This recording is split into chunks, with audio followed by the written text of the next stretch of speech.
meeting of the Texas Water Development Board is back in session. The time is 12:08 p.m. Ashley, we are going to take up item number 14, please. Yeah, Chairwoman, item number 14 is consider approving by resolution a request from the Palo Pinto County Municipal Water District Number 1 for $200 million in financing from the State Water Implementation Revenue Fund for Texas for construction of a water supply project. Tom Barnett is going to present to the board on this item today, and I have a number of written comments and comment cards that I probably just read in order later. That's fine. People who want to testify. Okay, good afternoon. Afternoon. Again, Chairwoman Pop, Director Payton, Director Stepney, for the record, Tom Barnett of the Executive Administrator Staff. Palo Pinto County Municipal Water District Number 1 is the owner of the Lake Palo Pinto Dam and Reservoir, which was constructed in 1964. The district supplies water from the reservoir to the City of Mineral Wells and its 7 wholesale customers, in addition to Lake Palo Pinto Area Water Supply Corporation and an electric power provider. In addition, the district provides wholesale water the district provides wholesale water supply to approximately 35,000 residents, mainly in Palo Pinto and Parker counties. Lake Palo Pinto has lost a large portion of its original capacity due to sedimentation. Additional water supply capacity is needed in this region to provide drought resiliency and meet the current and future water demands of the district's customers. The Turkey Peak Reservoir project consists of the construction of a new earthen dam, concrete intake and outlet structures, concrete spillway, and rock-lined outfall channel on Palo Pinto Creek, directly downstream from Lake Palo Pinto. A small section of the existing Lake Palo Pinto spillway will be removed to connect the 2 reservoir pools and manage them as a system.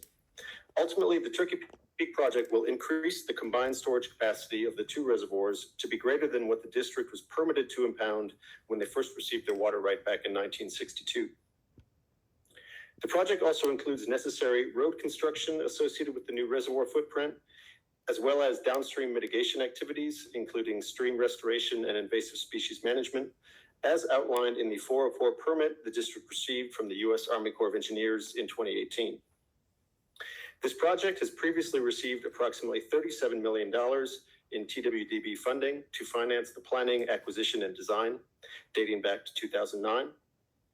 This request for a new multi-year commitment is for the construction funds to implement this long-planned project. The district plans to start construction in 2025 and complete the project by 2028. The Executive Administrator recommends approval of this item. This concludes my presentation, and I'd be glad to answer any questions. Thanks, Tom. Questions, comments, or do we want to hear from our Yes. I just have one quick question. Go for it. Good morning, Tom. Thank you for your work on this. So with respect to the permitting, they have the 404 and then they have the water right. Is that correct? Yes, they've completed all permitting necessary for the project. They received a certificate of adjudication back in 2015 for the amended water right, and they received their 404 permit from the Corps in 2018. Okay, thank you. Director Payton.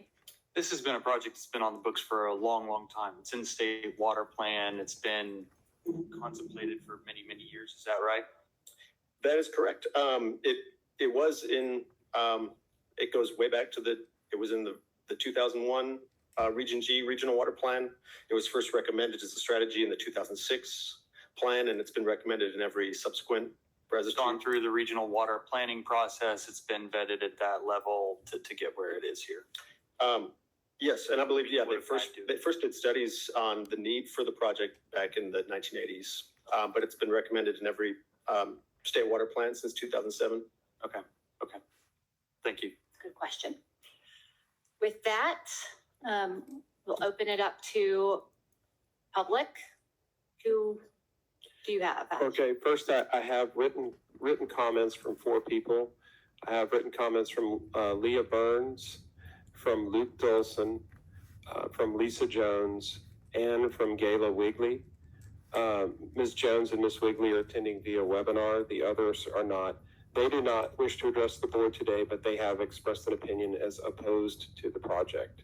Excellent. Noted. Thank you. Okay. And then I have 6 visitors who do wish to address the board today. I have a visitor registration card from Reagan Johnson, who's mayor of City of Mineral Wells. And I believe he's here today. Or she. Mayor Johnson, would you like to address the board? Thank you. And I will be brief since we have so many comments, but Chairwoman and Board, I just, this, as you asked, and we're informed, this project has been on the books for many, many years. We brought a crowd today. We are so excited to see this forward. Water security for our future. The cost of water is not free, as you know. So we do have some local, opposition from that, and I understand. But this is our water security for our future, and we are very excited to see this project forward. So thank you. Thank you very much.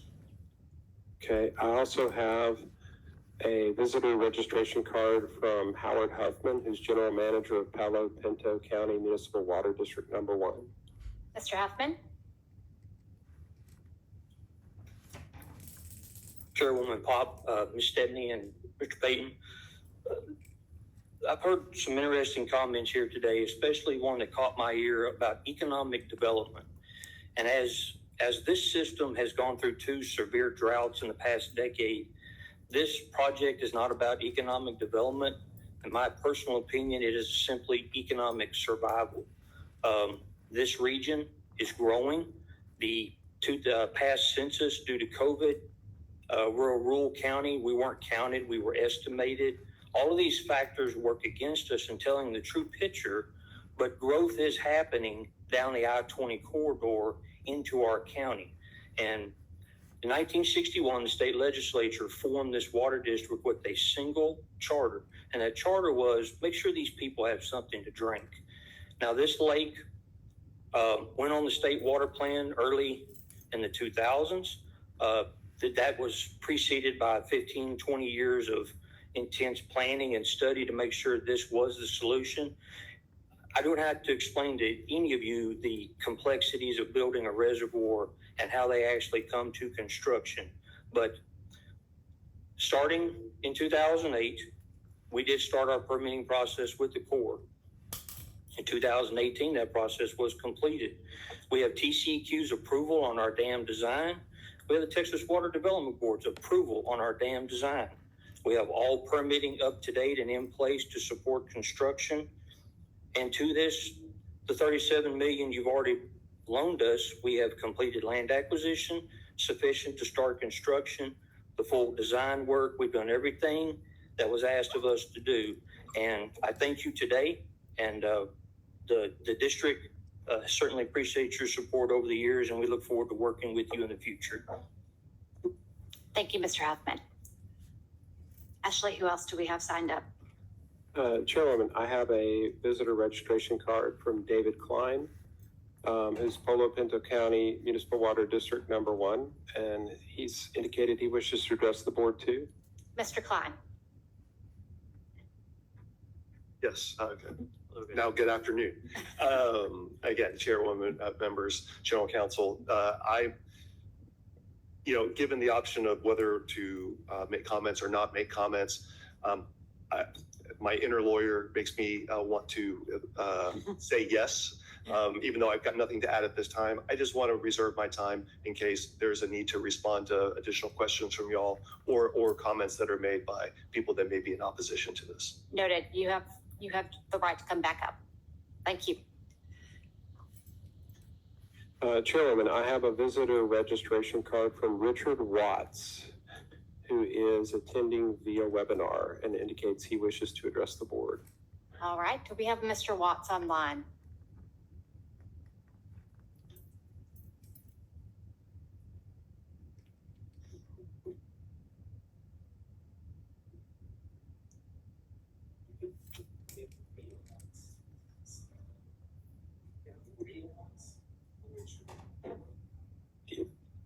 It may be the same. They may Might be the same, yeah. Maria Watts or a Richard Watts, are you online wishing to address the board on item number 14?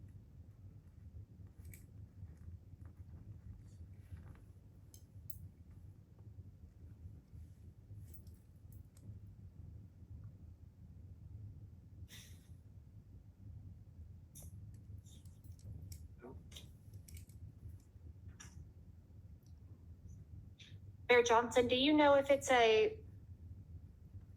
Maria Watts or a Richard Watts? Do you know this individual? Does anyone? Yeah, all right. Okay, I have some written comments from Richard Watts as well, so those will be part of the record. Right. I have a visitor registration card from Marnie Gilbert, who's registered as against the project and indicated that she wishes to speak to the board today. Online? Online, yes. Is Miss Gilbert online?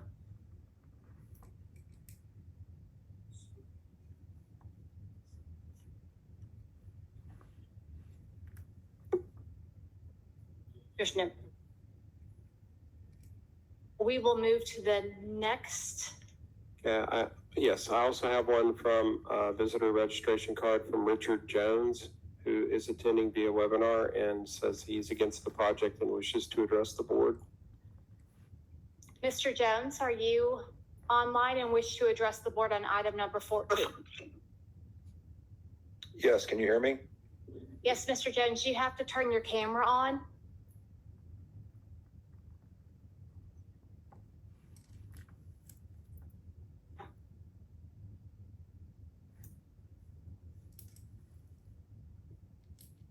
Okay, can you hear me now? Yes. And we can see you. Thank you very much. Yes, Richard Jones, I'm in opposition to this. I think it's critically important that the board understand that the water district and the city of Mineral Wells are tied. The district is funded by the city of Mineral Wells water revenues. I think this is a project that doesn't need to be, I think it's a project of efficiency and management program. According to their own engineering reports in October of 1989, 2.7 million gallons per day is lost in water flowing down a 27-mile creek to a pump station.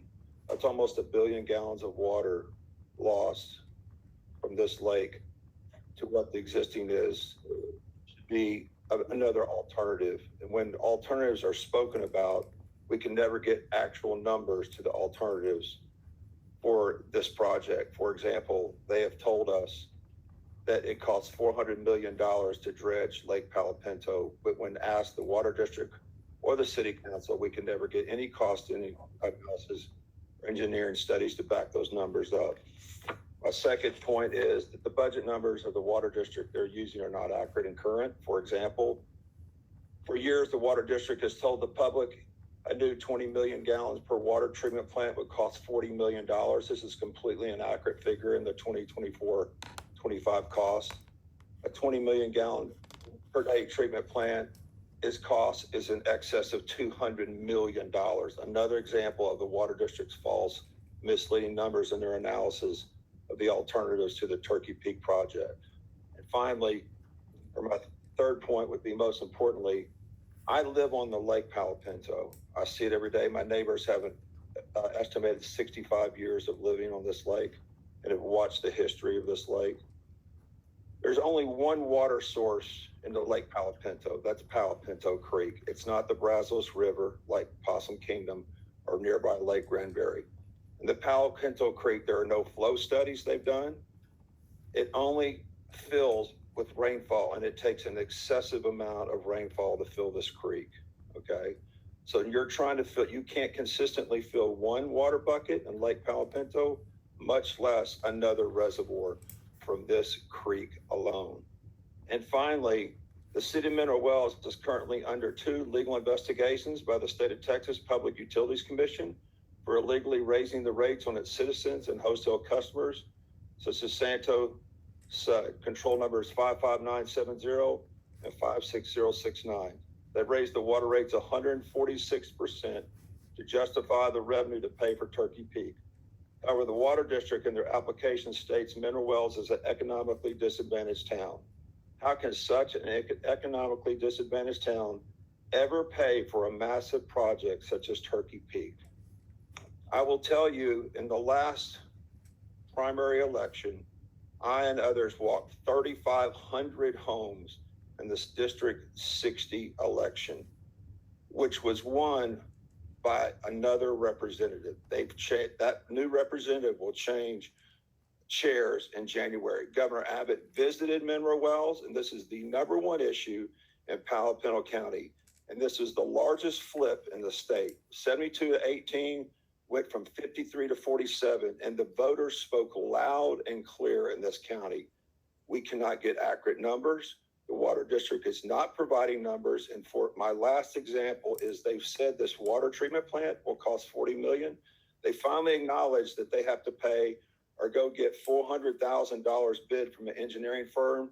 And there's no way, there's not a single plant in the country, in my opinion, in my research, that produces 20 million gallons per day for $40 million. So I've heard all day in the 2 hours I've listened about cost overruns and conservation are the responsibility of Texas Water Board. This project will not be $200 million. It'll be $500 million or $1 billion when it's over. That's a cost to the taxpayers. Number two, the Palo Pinto Creek flow, which there's no studies, cannot support 2 reservoirs. And this will be a massive cost overrun to the state of Texas. And you will not get your money back on these loans because the town of Mineral Wells in this area cannot support that. They're under 146% rate increase to pay for this. And if the PUC rules against the city, they're going to reject the water rates and most likely find them that they've raised them illegally and then return the money back to the citizens. So I respectfully submit my comments and appreciate if you take that into consideration. Thank you, Mr. Jones. Would anyone else like to address the board on item number 14? Mr. Klein?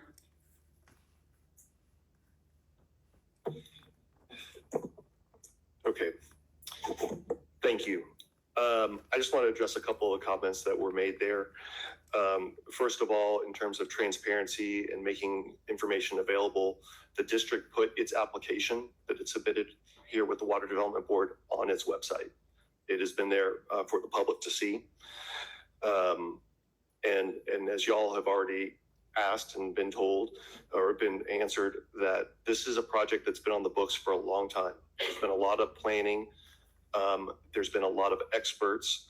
The district has financial engineering experts that are putting together these cost estimates, putting pen to paper and figuring out what the costs are and adjusting them over time while this application's been pending. As far as the rate, the comments about the rates go, Palo Pinto County Municipal Water District number 1 essentially has 3 customers. They have the City of Mineral Wells, there's the Lake Palo Pinto Water Supply Corporation, and then there's a power plant out there that used to be Brazos Electric Power Cooperative.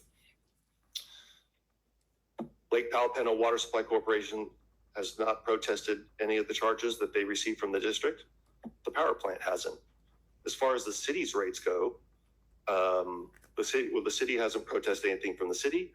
And in terms of the rates that the city charges to its retail and wholesale customers, there have been no protests from the in-city customers of the city, which makes up the bulk of their customers. And of the numerous wholesale customers that they have, 2 of them have filed protests at the Public Utility Commission. That is true, but it's not that the rates are illegal and there is no investigation. They filed an application to appeal those rates.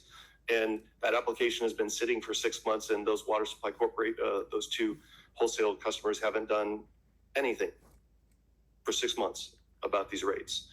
And so, all in all, those two wholesale customers, and I think it's less than 30 out of city rate retail customers of the city that are against this, make up a very, very small portion of the population served. And so I don't think the repayment of the debt service on any of these bonds calls for any concerns whatsoever. I'm happy to answer any other questions you might have. We have questions for Mr. Klein. Well, can you talk to me about the PUC case a little bit more and what they are protesting or what's before the PUC and how a ruling there could impact the rates citywide and to the other wholesale customers? Yeah, I think that when the Public Utility Commission has appellate jurisdiction over retail rates for out-of-city customers, and they have jurisdiction over wholesale rates. And so there are two appeals of the city's rates that have been filed. And again, one of them is by a subset of the out-of-city retail customers, which again is a small percentage of the big puzzle here. And as far as the wholesale customers go, again, I think the city has 6 or 7 wholesale customers, and these are 2 of them. And yes, they filed the appeal with respect to these wholesale customers. And again, that's also a small piece of the big puzzle in terms of revenue generating to pay debt service on debt. But again, you file an application, you want to appeal a rate at the Public Utility Commission, you usually need to take action to move your application along. And there's a dispute as to the nature of the rate, whether it's rate charge pursuant to a contract or not. And because of that, commission rules say that you need to go have a district court essentially make a ruling on that fact. And it's been up to those wholesale customers to do something about it for 6 months, and they haven't done anything. Mm-hmm. And so that case, yes, you could say that there is that case pending, but until something's done, it's just collecting dust. Okay, thank you. I do have a question for Tom. Whenever it's TWDB, do we have?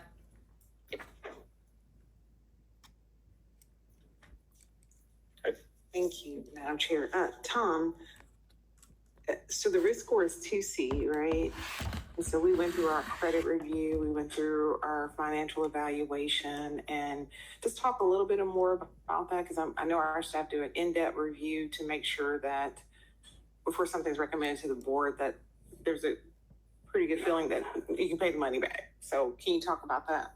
Sure. So yes, the internal risk score that our credit analysts had was a 2C for the project. That was mainly due to the low coverage ratio that they had in their FY23 audited financials for the district. And so that was the last annual audit that was finished and ready for review. But since then, so they took a big hit because of that low coverage ratio.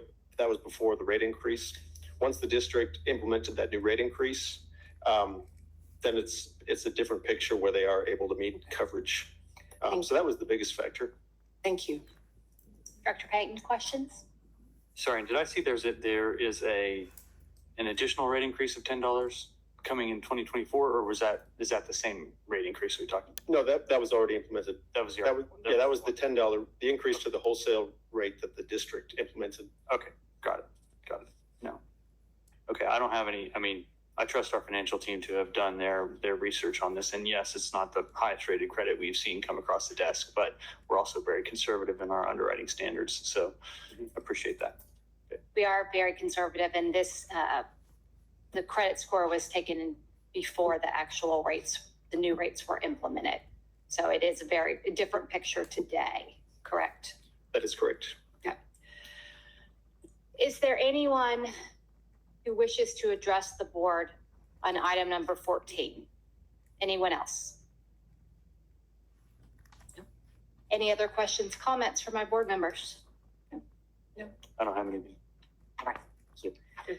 Director Stepney, do you have a motion? Yes, thank you, Madam Chair. I move we adopt the proposed resolution for the Palo Pinto County Municipal Water District Number 1 for $200 million in financing from the State Water Implementation Revenue Fund for Texas for construction of a water supply project as recommended by the Executive Administrator. Is there a second? I second. All those in favor say aye. Aye. The motion passes. Thank you very much.